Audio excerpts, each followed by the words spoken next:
Good morning and welcome. Welcome to the Northern Kentucky Forum. My name is Donna Bach, and I am the Public Service Director for the Boone County Public Library and the co-chair for the Northern Kentucky Forum.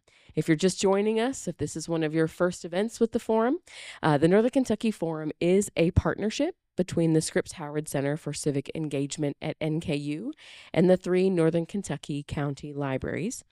The Forum holds monthly civil dialogues to engage, educate, and empower citizens of Northern Kentucky. We have a variety of upcoming events, including a new partnership with Link NKY. So to stay up to date, go to nkyforum.org or follow the Northern Kentucky Forum on social media. Our speaker today is Dr. Shauna Reilly, who is the chair of the Northern Kentucky Forum and a Northern Kentucky University faculty member that specializes in American elections, state and local politics, and political behavior. She will give a brief presentation on the outcomes of the 24 election and will take questions at the end. Without further ado, thank you so much, Dr. Reilly. Take it away. All right. Good morning. I know it's a gloomy day, but I think we can do better. So thank you for joining us this morning. We've had a very long election season. Oh, that's fun. And apparently, we're going to need... Okay. It's okay. We'll find.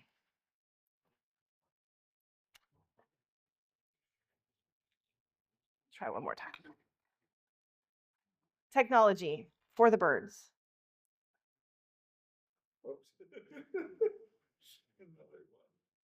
It's okay.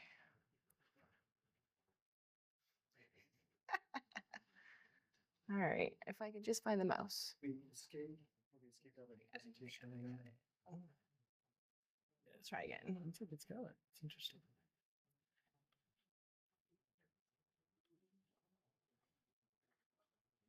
Folks online have a perfect view, so there you go.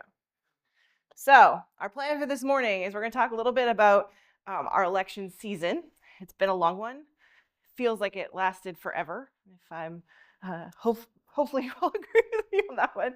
Then we'll do some highlights of some of our local election, and then we'll talk about what we can do now to stay engaged with issues that are important to us. So some highlights of the presidential election season. First, we had a primary that neither presidential candidate participated in. Then we had a presidential primary where we selected someone who did not participate in any of the debates. Then we had this debate that was way too early, but had really significant impacts on the outcome of the election.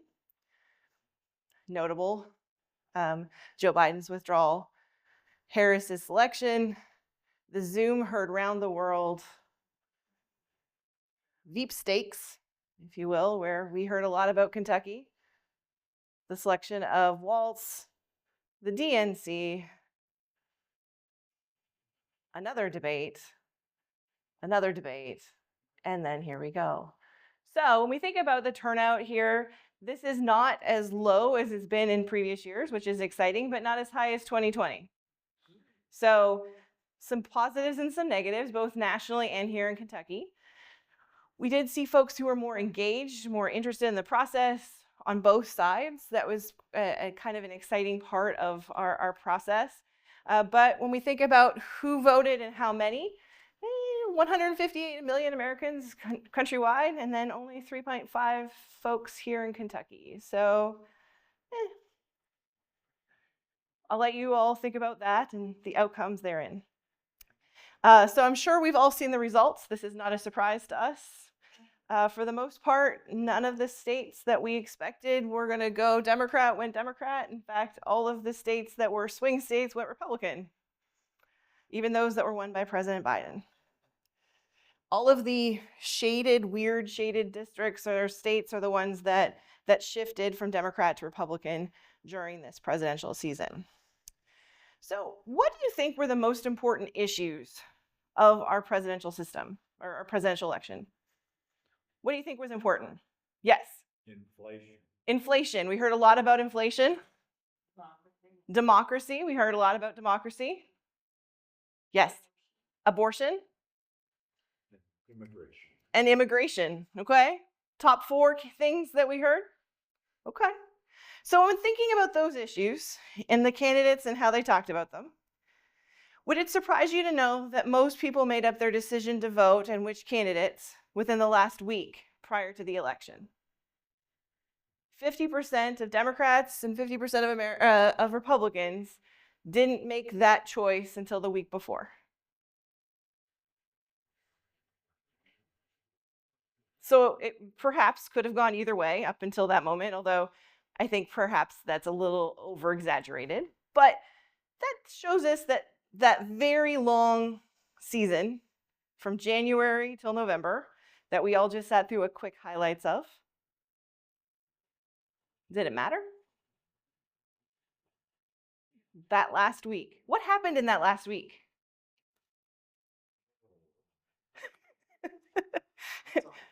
We had a couple of big rallies. Madison Square Garden, Washington Square.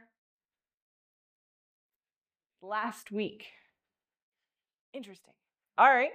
So thinking about then those main issues, these are the words most used by those candidates each week. The big words are the words we heard the most. The tiny words are the words we heard the least.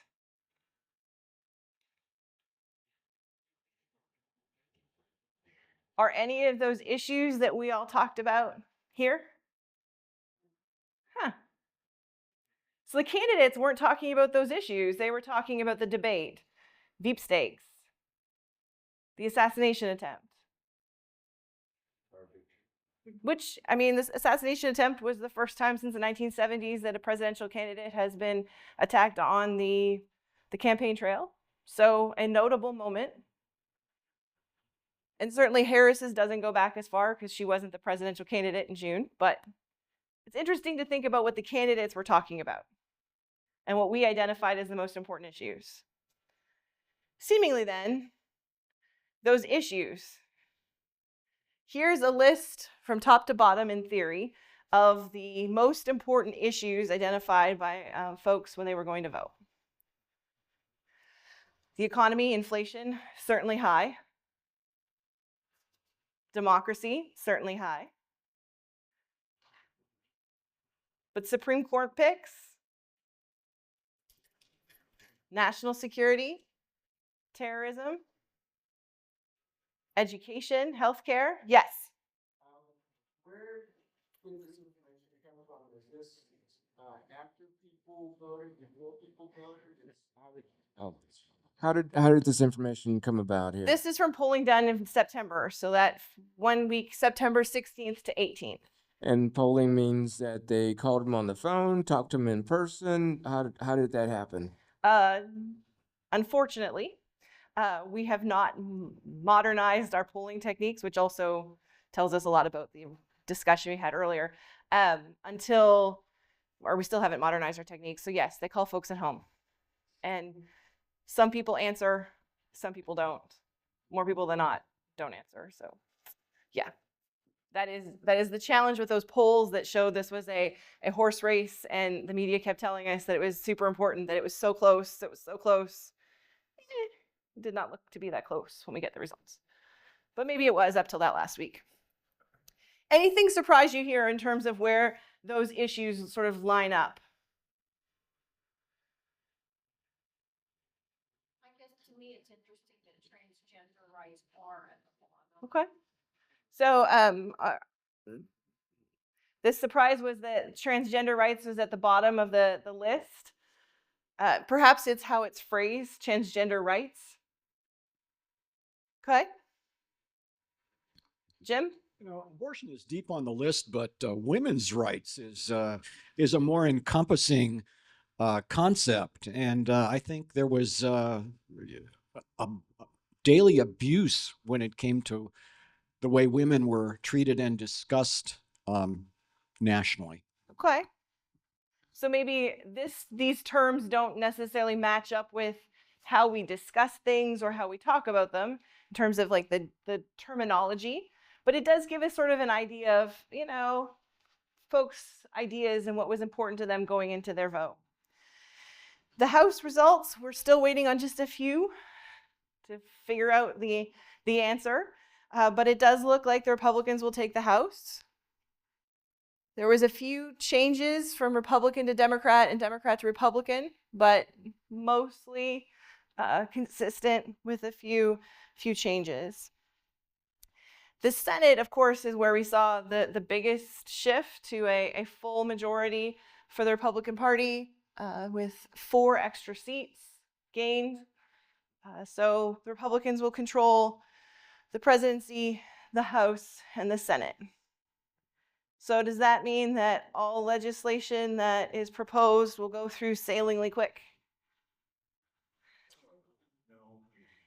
No, so we have this idea that when we have unified government, that both party or the one party controls all levels of government, that it will go through quickly, or you know, the agenda will move through quickly. But what we find is when this happens, that there is sort of a breakdown of those issues within the parties. We saw this in 2008 with the Democrats. We saw this in 2004 with the Republicans. It's kind of a consistent sort of, okay, now that we've got this, we see all the factions that exist within the party now competing for influence and who's going to influence that policy. So just because we have these broad labels doesn't mean that that's what everyone agrees to. It's just sort of a basic goal. So when we think about the policies that we'll see, certainly the president-elect has indicated some priorities, but whether or not those will go through as quickly as he expects or as some of the leadership expects in the House and the Senate is yet to be seen. Yes? Will the filibuster be a significant factor? So the question is about the filibuster and whether it'll be significant. I think it'll be interesting to see how much folks filibuster some of the cabinet picks. I think that's... It's not exempt. They can continue to talk until it's not a filibuster in theory, but it is essentially the same thing. So folks can continue to talk until there is a vote, and they have to agree to vote. Yes? The balance that was intended in balance. For instance, I just heard that there were some congressmen that were being threatened if they did not support cabinet heads. So is it going to be leadership by coercion, like what is mine? And who can keep things in check? So our representatives are elected to represent us in Congress, and they are expected to represent our wishes, whatever those are. And so we as citizens have the opportunity to express those concerns to our representatives and hope that they listen to those. Determine their career, or does the president determine their career? I think that both are probably true, right? They can't get elected without you, but they can't proceed within the party. They can't get additional positions, cabinet positions, future presidential plans without support of the party. And for the most part, that means with consent of the president currently, or the president-elect. Yes? You said they can't get elected without us. However, how are the primaries now set up, and how can we influence the primaries, since they seem to be going farther and farther and farther to the extremes and not serving those of us in the middle who would like practicality at all? So the way that our primary system is set up here in Kentucky does foster some of that divide, right? We are a closed primary, so only members who register with the party are able to participate, which means then when they nominate a candidate, typically the candidate has to appeal to the extreme to get the vote, and then moderates post. In theory, they're supposed to moderate after they get the primary or the nomination. That isn't what's happening. And we're going to talk about some of the local races where there's not even an opponent because the decision was made during the primary.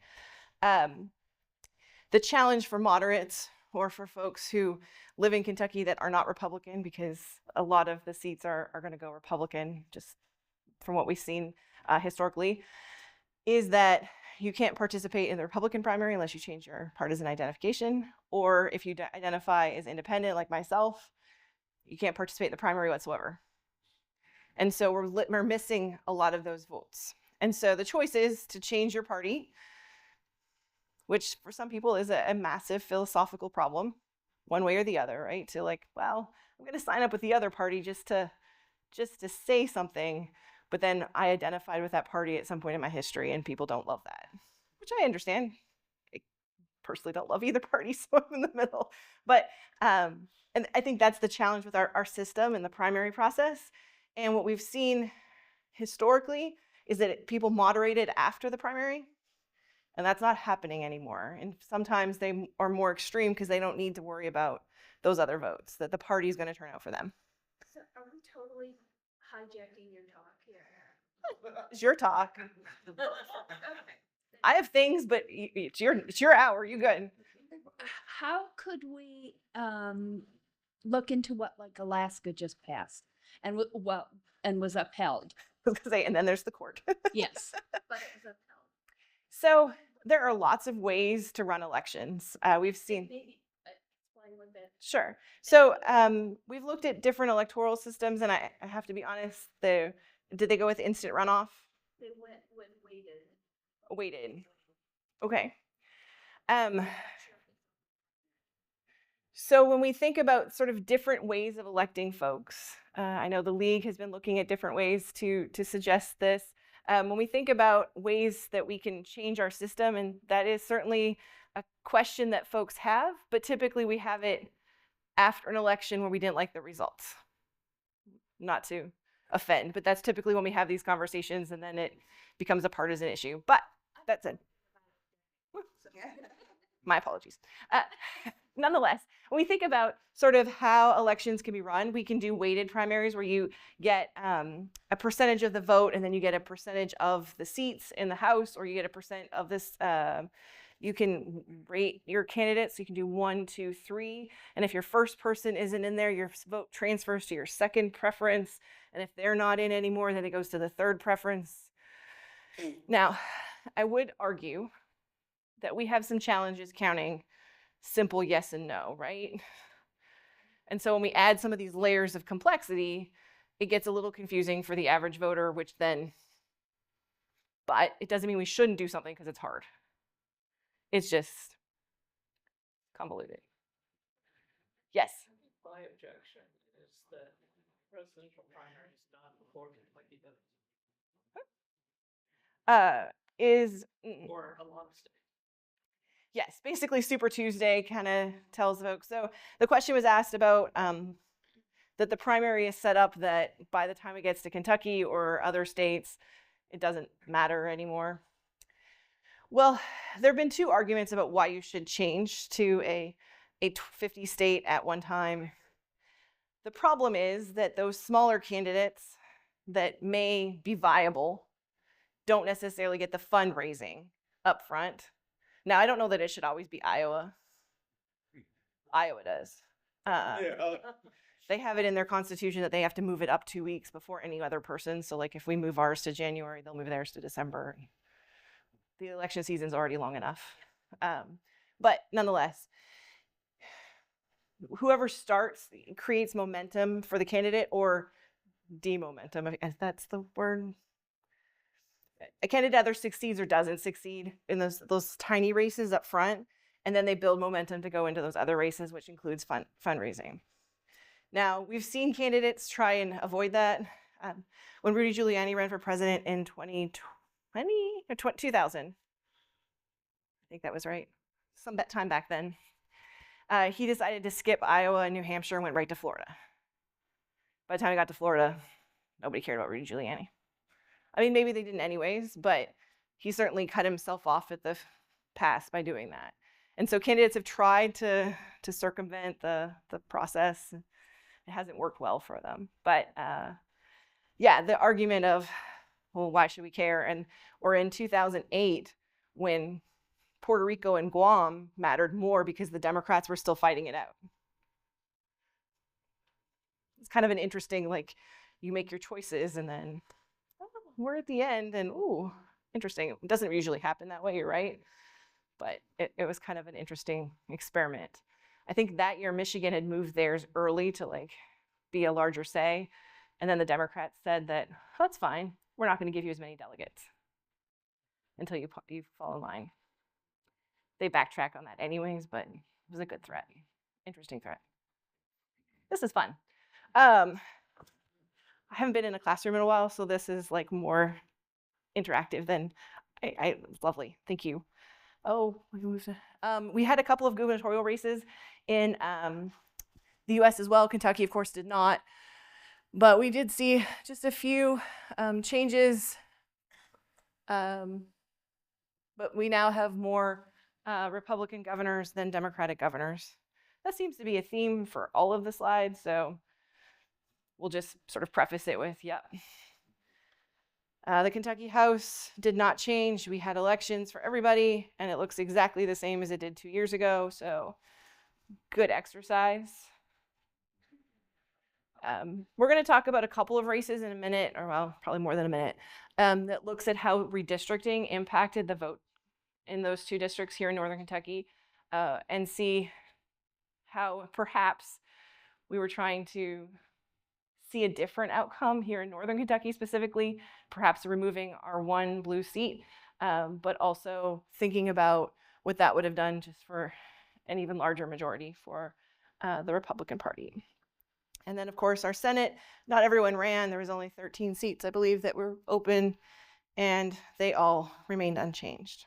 So let's talk about a couple of the amendments that were on the ballot here in Kentucky. Amendment 1. Anyone see campaigns at all about Amendment 1? Looking up their campaign finance, they spent 0 on either side. Now, when you read this, it's logical, right? This is already federal law. So why was it on the ballot?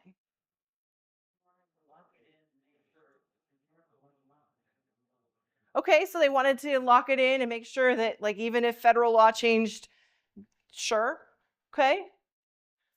It did reduce the electorate, didn't it, in terms of prisoners? In Kentucky, prisoners or former prisoners can vote. It does not. This was not affecting that. This was just about citizenship and whether non-citizens can vote. But is already stated law. Yes. I think it was probably a questionnaire formatting issue. If Okay. you say yes to 1, you're going to say yes to 2. Possibly that it was trying to get you into that. Yes, yes, or no, no, depending on preferences. Yes. I think by this time, so many people were ramped up about what they were hearing about immigration that anything you put before them, oh, okay, yeah, no, we don't want that, or yes, we do want that, whatever, however people thought. But I think there was just so much emotion around the issue for the one word, immigration, anything related to it and its aura. I think just made you either cringe or whatever. There's too much emotionalism attached to it. So it was like the perfect amendment to put out there. We're already hyped. Let's just push them over the edge. Absolutely. It was on the ballot in 11 states. This exact same issue. How much did it cost to be on the ballot? And did it cost any public funds to have included on the ballot? It requires people to collect signatures to put it on the ballot. And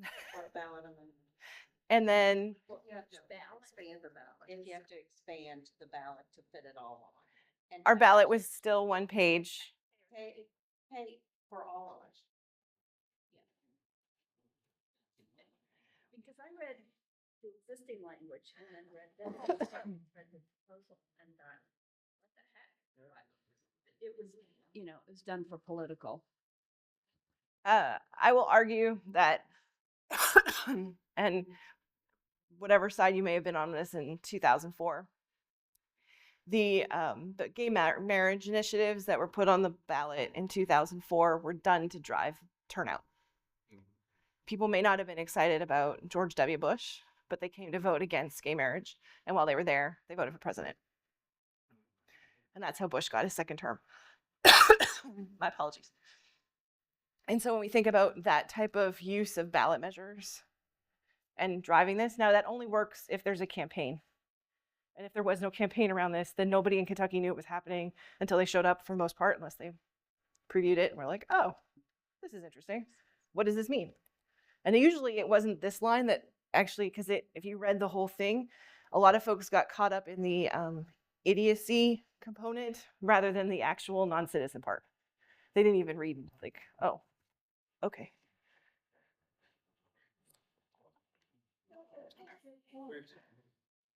That's a good point. Why is it that before we start any election cycle, I think the core principles of what a Democrat is and the core principles of what a Republican is, I think is not clear.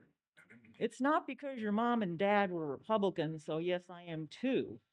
Or they were Democrat, yes, I am too. Well, what is it? What do they believe in? I don't know, but all my friends and family do it, so I'm going to do it too. So it's your circle of reference that I think influences who you think you are. Mhm. But if you really look at the principles, and if someone could outline that every election season, what you may find that what you believe in really is a Democratic core principle or a Republican core principle. But nobody lays that out. I heard someone say that they believed in Republican values. I mean, I support the police. Everyone supports the police. That's not a Republican value, that's your personal preference. So why can't we go back to the values and then go from there instead of all this, I think I am because of this, or he told me I am because of this. It's not true. The principles are core. No, they have changed. The Republicans have said in the past that they were for less government. Not now. And they leave the people alone.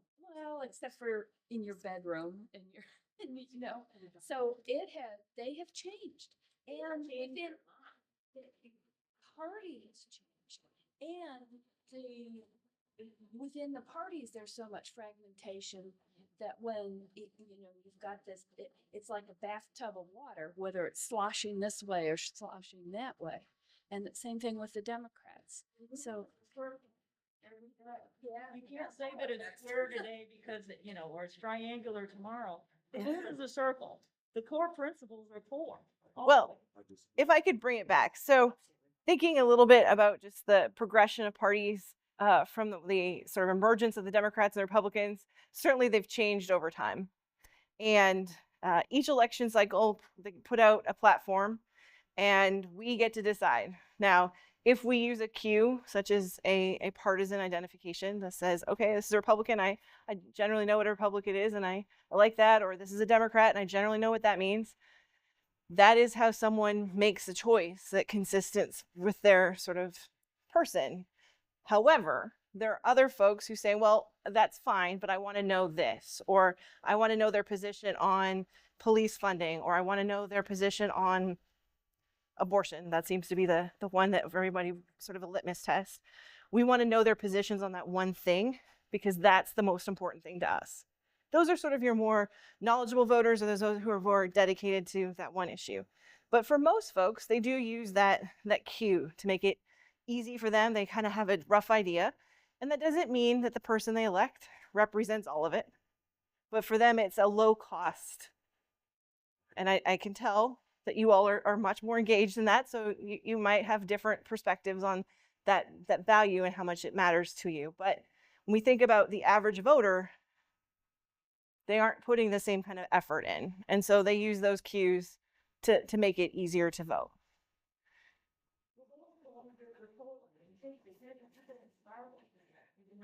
Vote that the sky is purple, then it's purple. 90% of people believe that the sky is purple. You only did 10 people in Starbucks. I've never answered a poll. They've never gotten my opinion, like ever. Yes, sir. I think a great number of people choose the party with the same kind of affect with which they choose their favorite football team. And they identify with that. So I am a Packer fan, I am a Republican, are practically the same they live in the same part of my heart. I will reference a book, and I hope that it's available at the Boone County Library. It's called What's the Matter with Kansas? And the author tells us that folks are voting against their issues. And what I always tell my students, is that feels kind of pejorative that you're telling me that how I voted is against my issue. And fair enough, I may vote from time to time against my own interests, but maybe it's because what I value is different than what you think I should value. And so we have to just walk that line of, just because I vote this way for whatever reason doesn't mean it's wrong, just because you don't agree with it. And I hope that book is available, and if not, maybe Donna can take care of that. All right, Amendment 2 was a big thing here in Northern Kentucky. We saw lots of signs. Last numbers that we have said $10 million was spent on this campaign. Oh my. We could have used that for the schools. Bought ourselves a school for whatever reason. Okay? $10 million. Anybody want to get on what side? Well, yes. 8 million was on the no. 2 million was on the yes. From out of state. So Kentucky has some weird laws about campaign finance, that at least the person who is registered as the PAC has to live here. That doesn't mean everybody else is, and we can't control all the donations, but the primary person has to be a Kentuckian. I'm sure there was money coming from everywhere. Kentucky Lantern, I think, had a breakdown. Not familiar with that source. I'll have to go look at it. Thank you. Okay. But the weird thing about Amendment 2 is it became very simplified. Do you want money to go to private schools? Or do you want your person to get a voucher to go to school? It didn't say that.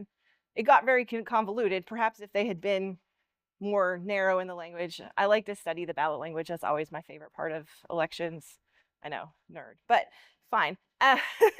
Thinking about this, it is just to allow the legislature to pass legislation that may or may not allow money to go to private schools.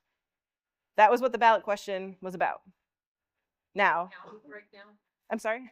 Do you have a county breakdown? Do you know what counties it was defeated in every county? But you know what counties had stronger voting, if there were lighter? Not for this one. I'm sorry. I didn't think about that. That's a good. Well, I think, I think it's in this area. I think it was framed a lot by people in general, not Right. is do you want the money to go to Catholic schools? Because here we have a lot of Catholicism, whereas in other parts of the state that's not necessarily true. And I thought that was disingenuous. Well, and if you think about the number of Catholic schools, as you pointed out, in Kenton County, we have the second highest number of parochial schools in the state. Outside of, I think it's. Not necessarily Catholic schools. I mean, that's a misnomer when you live in an area that has a lot of Catholic schools. Yeah, that's my point. I mean, we're talking about private Christian schools and just private schools in general that don't even have a religious affiliation. That were Somebody's open if put they together did the vouchers. Developed a curriculum and now send your kids here. I mean, to me, it's a class-based amendment. So, lots of layers. Yeah. Lots of campaign issues. $10 million. Pretty significant amount of money. I mean, if we think about the abortion measure that was on the ballot 2 years ago, 4 years ago, nowhere close to that kind of money. I see something like this, I just look to see who's supporting this side and then just draw that through line to the other issues and other politics. So you use the To me, shortcut it's of not even what the issue is so much is who's supporting it, and that tells me which way I should lean. Okay. Yes. Did I hear correctly that only two states have that law in their that provision in their constitution? I don't know specifically. I know they talked a lot about Arizona and Florida when they were talking about the arguments about for this. That isn't to say that other states haven't explored different ways of doing this and, providing additional funding for different types of schools. I mean, the restriction is in the Constitution. It just says that they can't pass a law that doesn't yet. And That I don't there are know. very few states that have that restriction. I'm sorry, I don't know the answer to that. I wish I did. On ballot in other states, what were the results in these other states? It wasn't Amendment 2. It was the immigration one, or the non-citizen one that was on the ballots. Most of them pass. It's like, Because it's good. it is federal law, so I think it's hard to argue the opposite, right? Like that if you argue for, Yeah, you can't. it was just a really weird way to argue against federal law Yeah, the only argument against it is redundancy. Right. But that's a complex concept. But when we talk about government, Jim, Just $8 million spent on the no. I don't need that. we have a Nobody needs this. Okay, but I don't want that in my face. we have an audience online, Jim. Okay, great. And they're complaining that they can't. Well, then let me hold it. Okay, so $8 million is nothing when compared to the budget that is allocated for schools. $8 million in Boone County, we would have lost $32 million in Boone County in the event that this passed. So $8 million is an investment. It was a very small investment to get this defeated. Well, I will push back on my former student here and say perhaps $32 million, but until we saw what the legislation looked like, we can't actually argue about the 32. But yes. I'd just like to point out that when the bill was debated as such in the House and Senate committees and then voted on in the House and Senate, it passed by 2/3. And what we saw in the public was a 2/3 rejection. Mm-hmm.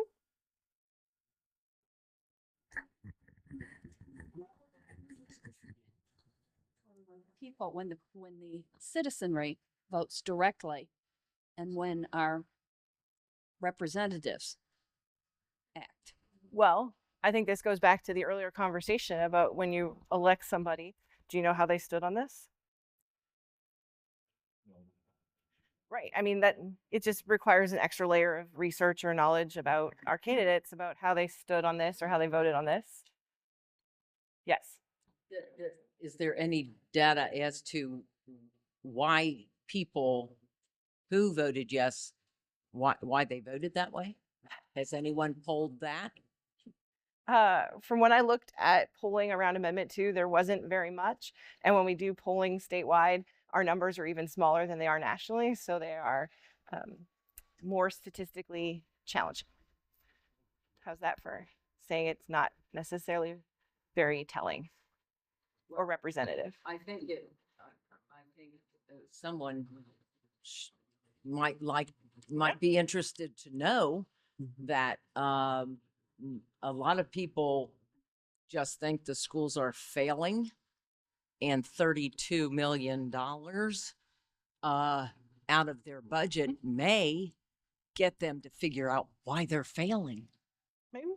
And maybe the competition would get them to turn their numbers around. We were told that all the money from the lottery was going to improve the school scores. Have they improved? Not a bit. So when you tell me that there's going to be competition, give me another solution for these failing schools. That's what I want to know. Okay.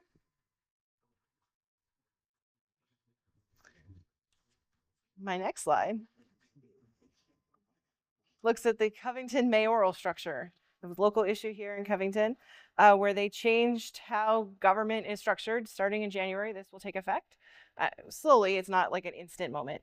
And so they moved from having a council or a commission and a mayor who were equal in their decision making, and they relied on a city manager to make most of the decisions. That is the current model. This model makes it more mayoral centric. So the mayor has a lot more power. They can make decisions without the commission. And so this one is weird. When we looked at the campaign, it was a very short campaign. It was only in those last couple weeks, but given that most people didn't make up their mind, maybe that's the only time to run a campaign, is those last 2 weeks, is to sort of think about those types of things. But for the most part, it was sort of one of those things that flew under the radar until it didn't. And you could see the vote yes, vote no. I don't spend a lot of time thinking about mayoral structure and how folks are doing this, but when we think about why folks put this on the ballot, the argument was that it was not allowing business to move quickly in the city. And so this would allow that, and it would make it more amenable to people moving into Covington, like businesses moving into Covington. Florence and Newport both use the same model that Covington was using.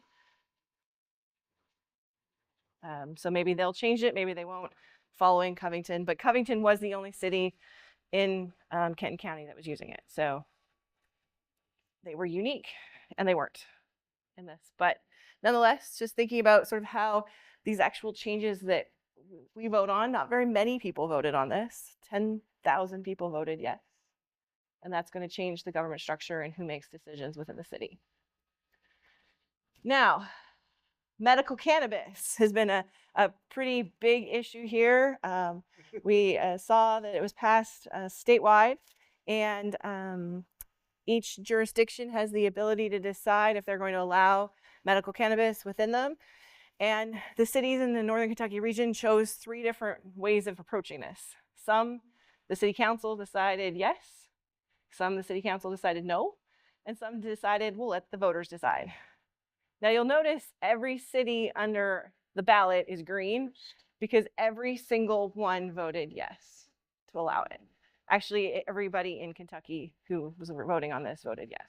Not like it wasn't a unanimous vote, but the overarching yes was for this. So medical cannabis is coming to Northern Kentucky and Kentucky in January, and we'll see what that means. When we Just for clarification, Florence, okay, you said, does that mean Boone County said does not okay it? That is what they have, yeah. So if I go into Florence, I can get a fix or? You will need to have a medical. I know. Yeah. that. Yes. But I can't do it in Union. Stay in the city. No, I can in Union. And in Union, but don't take it on the road. I can't get it back. I can't get it home.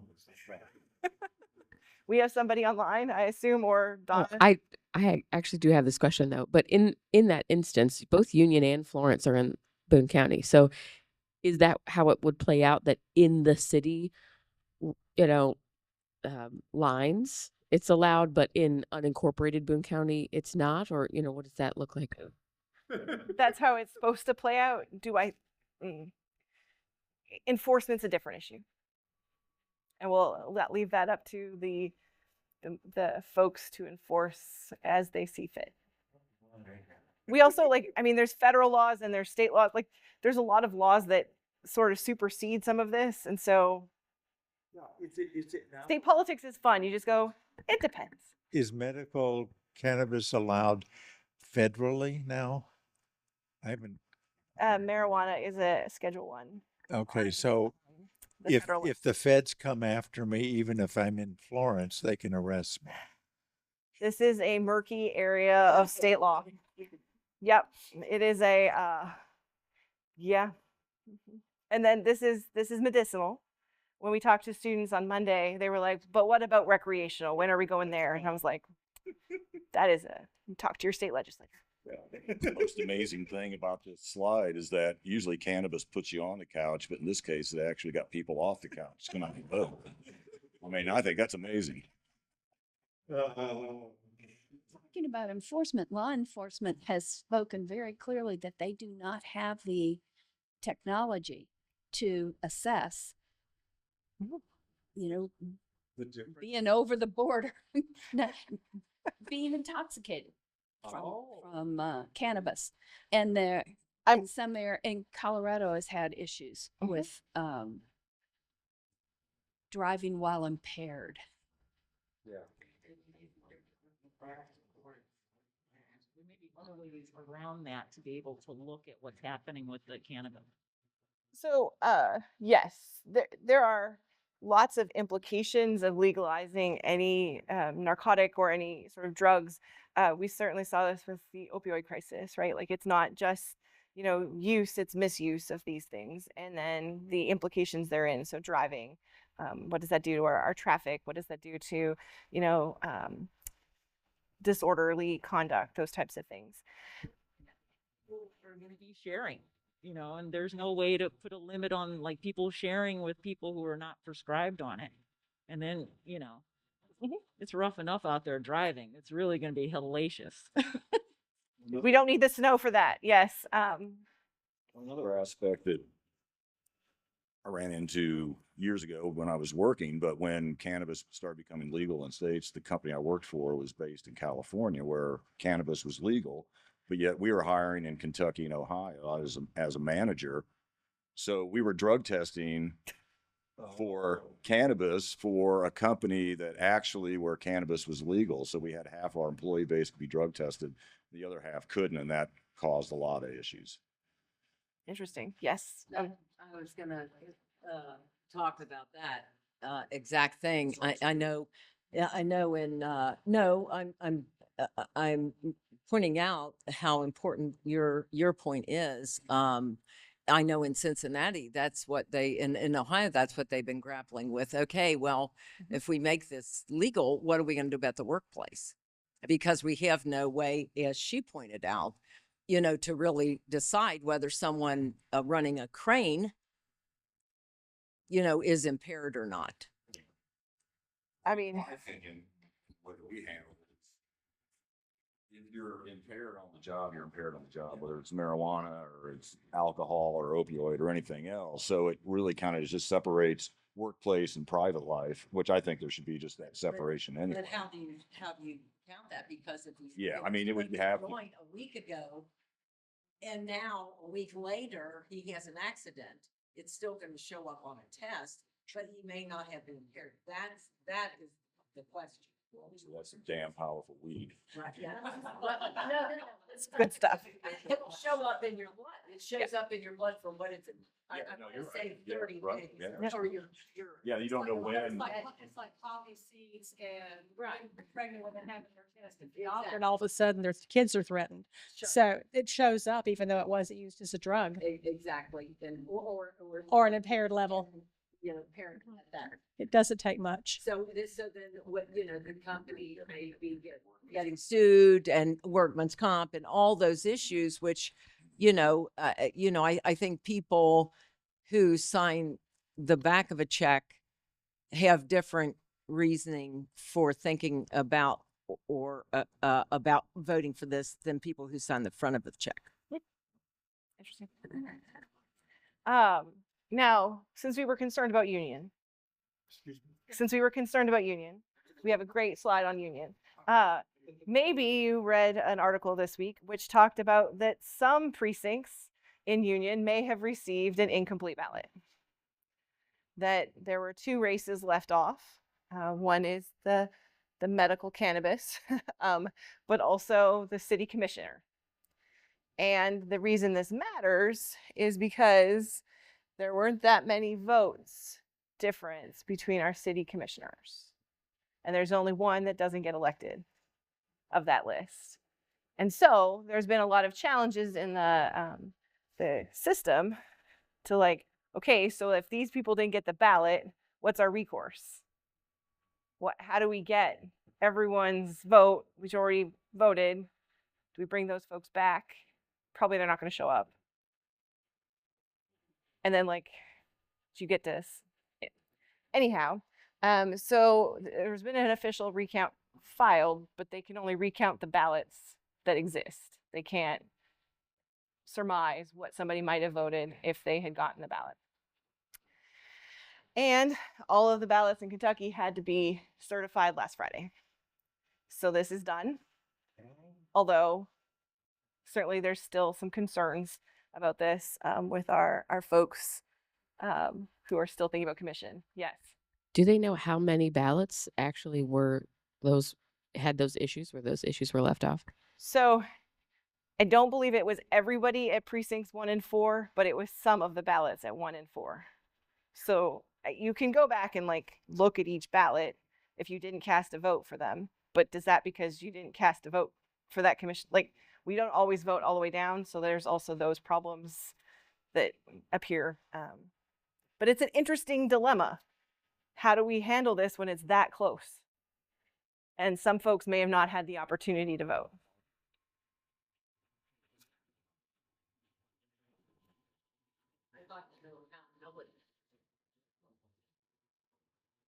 Of the election process? No, That's Yeah. why did it happen is a You know, and no one ever seems to get to the nut of the problem. And thank God this was such a small, you know, and seemingly unimportant to everyone outside of Union.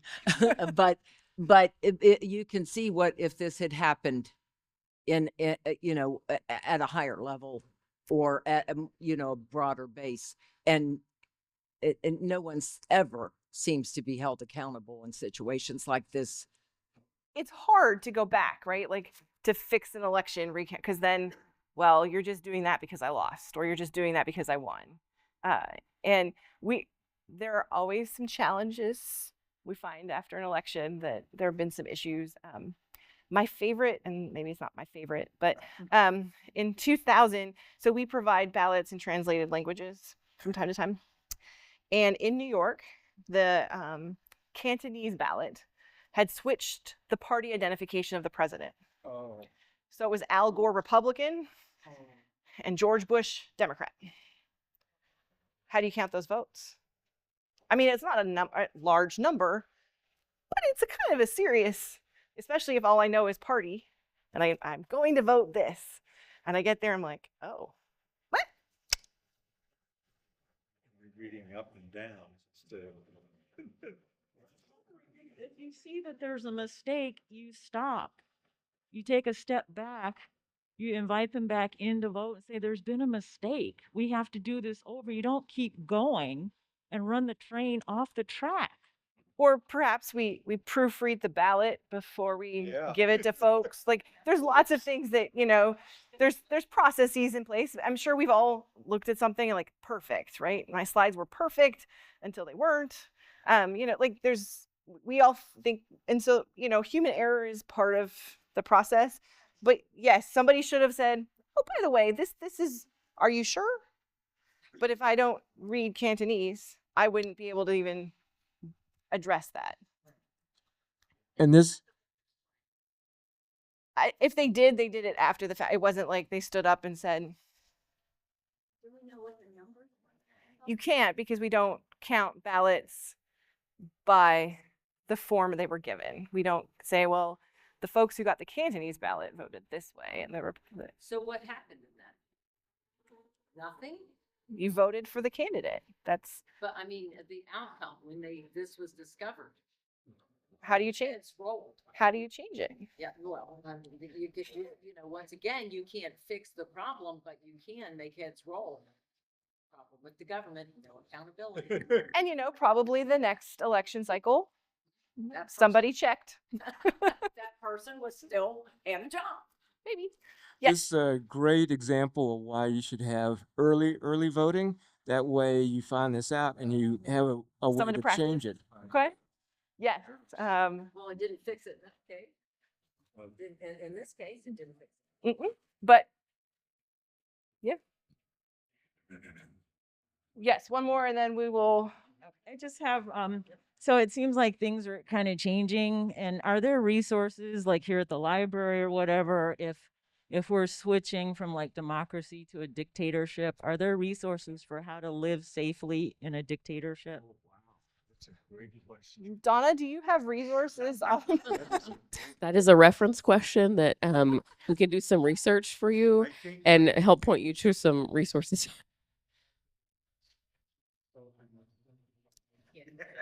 That's a Officials have said that Americans cannot claim asylum in Canada.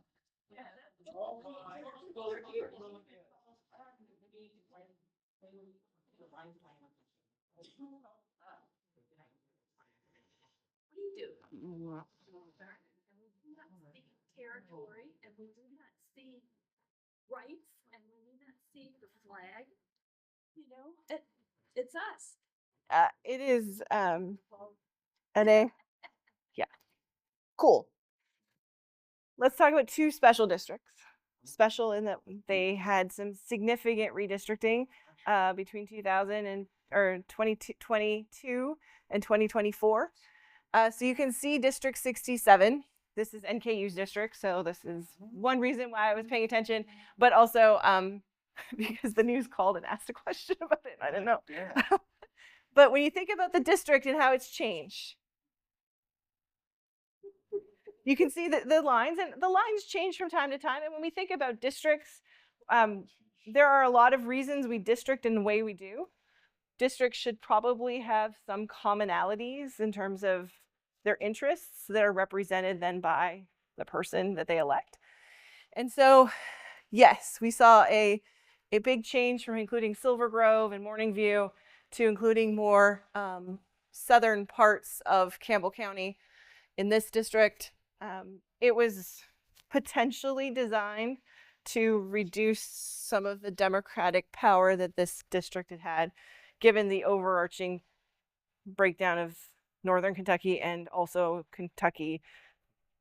I don't know that that's true, but nonetheless, this is the only blue seat in Northern Kentucky, so that was one of the discussion pieces. And you can see the difference. In 22, one turnout was a lot lower because 22 was one of those off-year elections that not a lot of people pay attention to. They should, but nonetheless. In 2024, very close. If you look at it, it's 30 votes.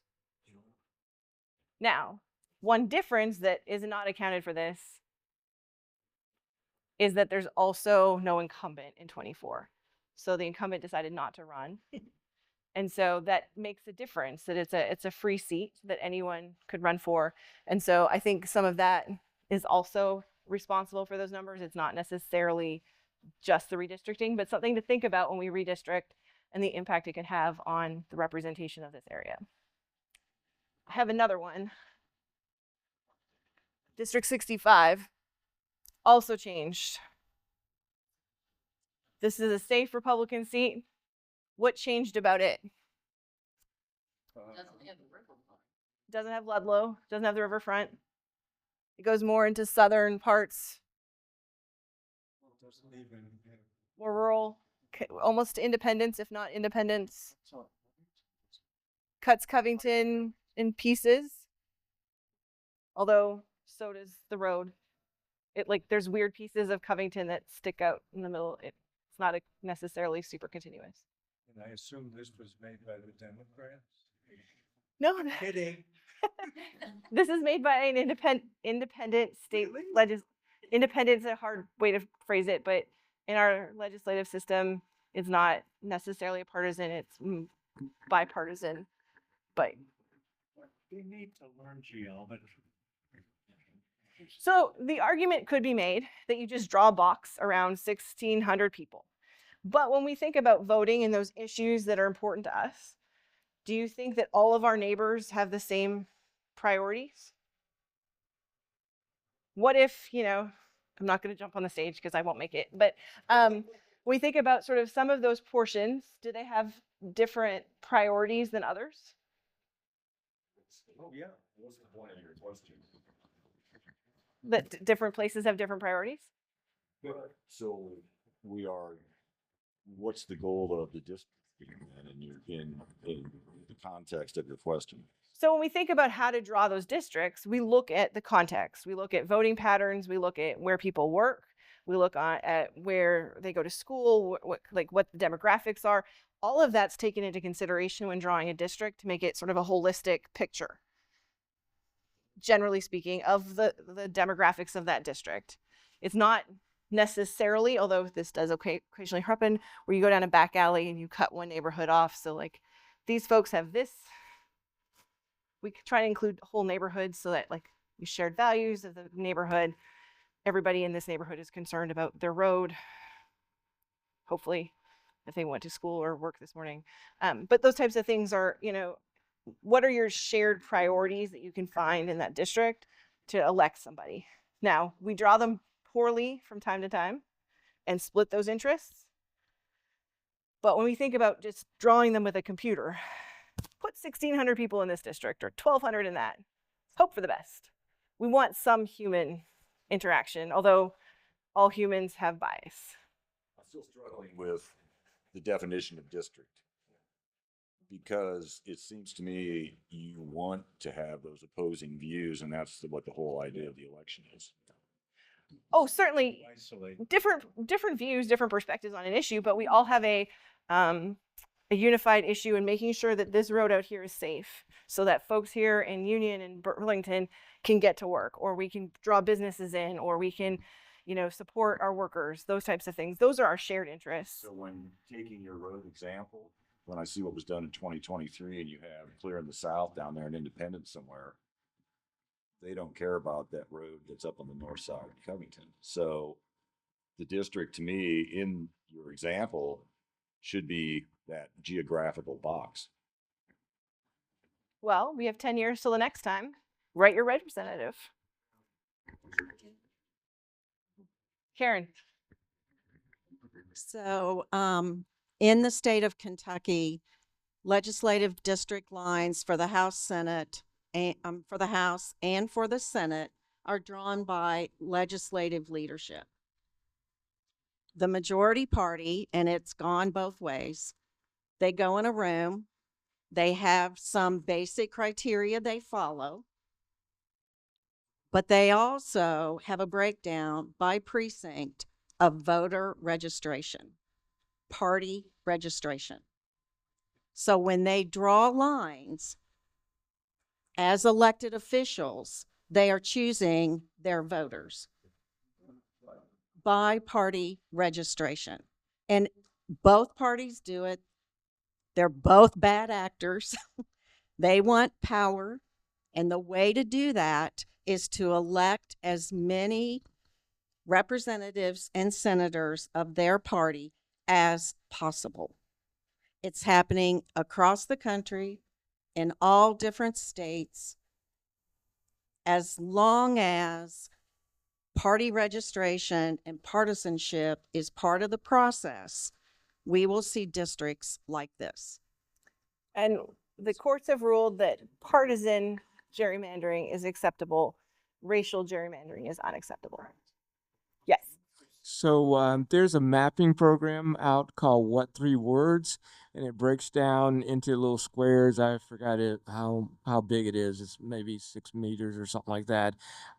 We could just do a geographical kind of way and make all the squares, the places the same. And then what happens is whoever lives in there, whatever party they are, they vote for whatever happens, and then you get sort of geographic equal representation. Ohio had a ballot measure. I know we love ballot measures, to change their redistricting process. And it was to make it more citizen-based, not legislative-based. And when it went for wording, the wording got mangled. We'll just be nice and say it was mangled.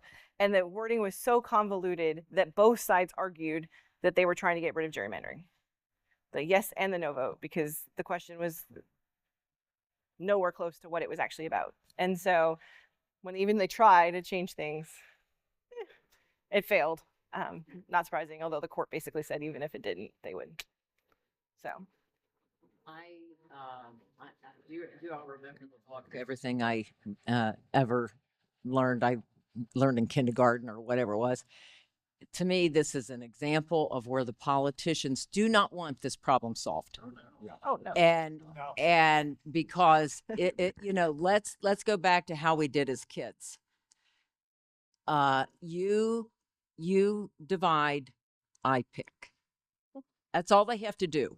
One party divides, the other party picks. You give me 3 possibilities, the other party picks.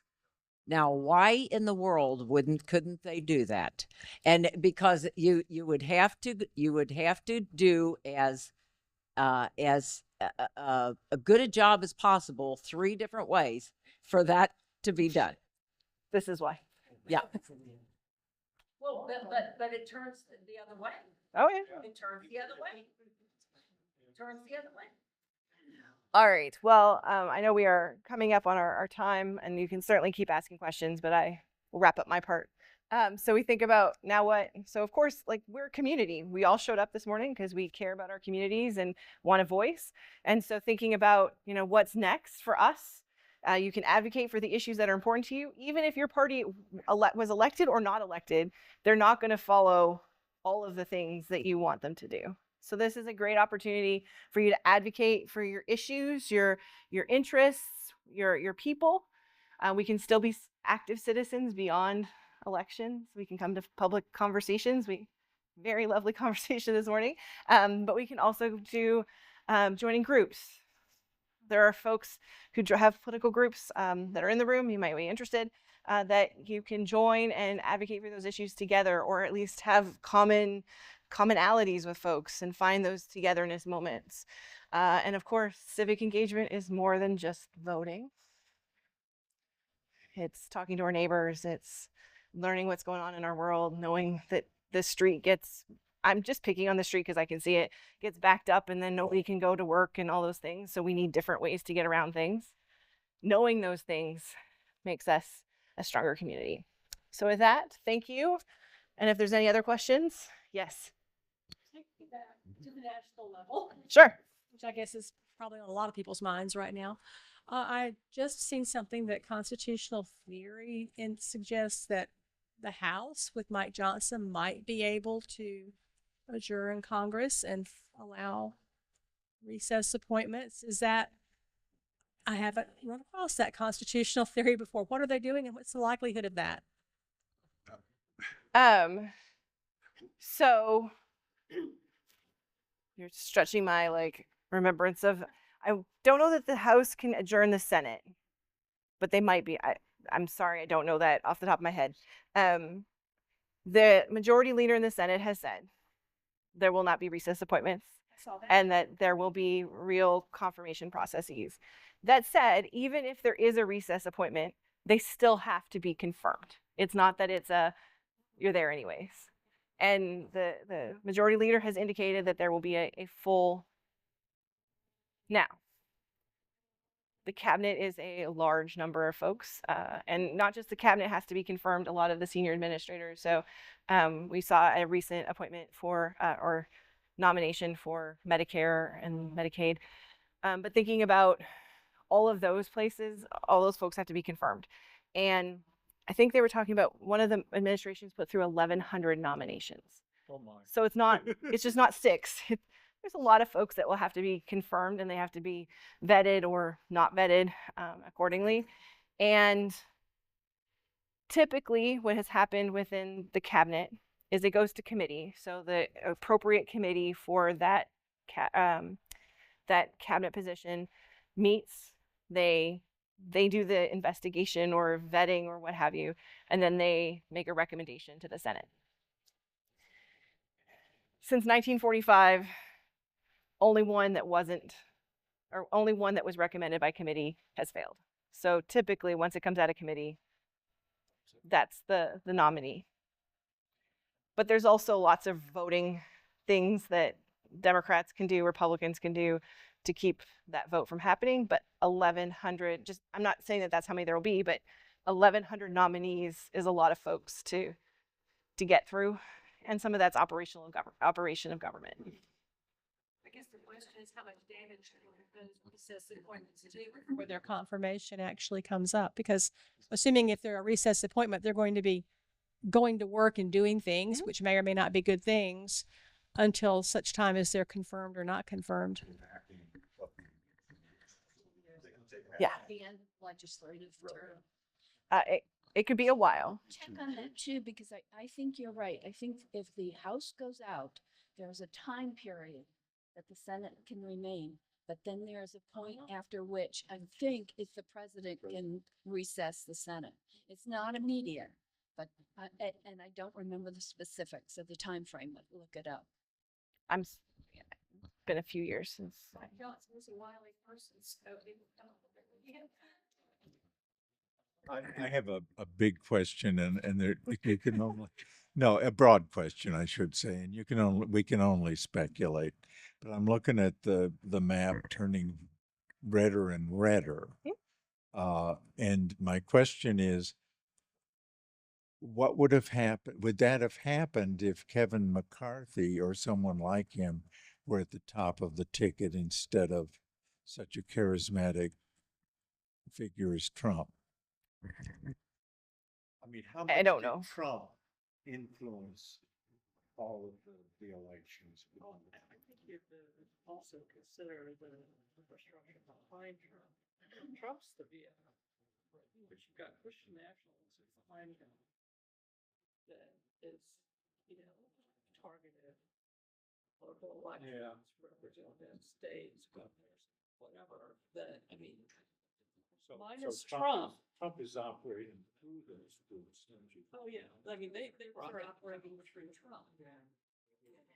And so, minus Trump, they're gonna find another vehicle for that. It doesn't go away after Trump. Read Project 2025. Yeah. If you can stay awake through all 900 pages, but it says over and over, the conservative president, they have a structure and that they are looking to push, people do. So But it is not tied to an individual or personality. That whoever would be the top of the ticket would be the conduit. Don't you think we're on the verge of making conservative and liberal absolutely useless and terms? Yes. Yeah. Yes. They don't mean anything anymore. And basically it has made those of us, as I said at the beginning, who want moderate and practical solutions have no voice. Yeah. Good point. It's been much worse in the past. I think I blame the primary system. I agree. Certainly. I agree with that wholeheartedly. This is a really engaged group. How many of you have contacted a representative, whether it's US or local? And how many of you who have contacted them have heard back from them? And you heard back already? No. Oh. So give them some time. As an individual, I'm stunned. I have contacted several people here. I used to live elsewhere and I always heard back from them. And here I have it. Representatives, senators, or in state and US. Nothing. I have always found that everybody that I'm contacted to be very engaged. Do you represent a group? No. So it's as an individual. Okay. And I'm not a big dollar member, so I take that into account. I didn't know. So you know what I'm saying? That's what I'm saying. I think, it'd be different if I was given lots of cash. But I don't. I hate law. That's not true. I'm just kidding. I feel on a local level that they do try and do a good job and listen to their constituency. I think on a state level, I I feel like they, as somebody said, they want power. I believe that they could solve a lot of these problems, but they want them in play like abortion. They want them in play so that they can excite the voters. We are all being played. The abortion issue, if you ask me, they always say follow the science. Well, medically, an abortion, when you look at a pregnancy at 20 weeks, prior to 20 weeks, it's considered a miscarriage, and after 20 weeks, it's considered a stillborn. So why not use that 20-week period?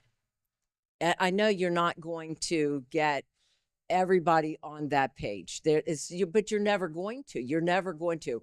But if you use that as your cutoff and said you can have an abortion up to that time, and after that it's not allowed, then I think that we could get somewhere. Like you say, offer something in moderation, but they don't. They want to excite the voters, and I feel like we're being played. And I really quit giving my money based on that. I feel like they're not getting any of my money until they figure out how to govern, how to legislate. No, because somebody's giving money. Yes, and a lot of it's dark because they don't have to report it the way they used to have to. It's your you say that I don't think morality. It is dark in that we cannot go. Right. Do you want me to do it? Right. Well, folks, we are out of time, so thank you all for coming. Please feel free to stick around, chat amongst yourselves, help yourself to some donuts. Thanks to Norse Media for their coverage today. We really appreciate all their hard work and running around with microphones and changing camera angles as we move. So thank you. And I hope you'll join us for the next forum event in the spring. We don't know yet.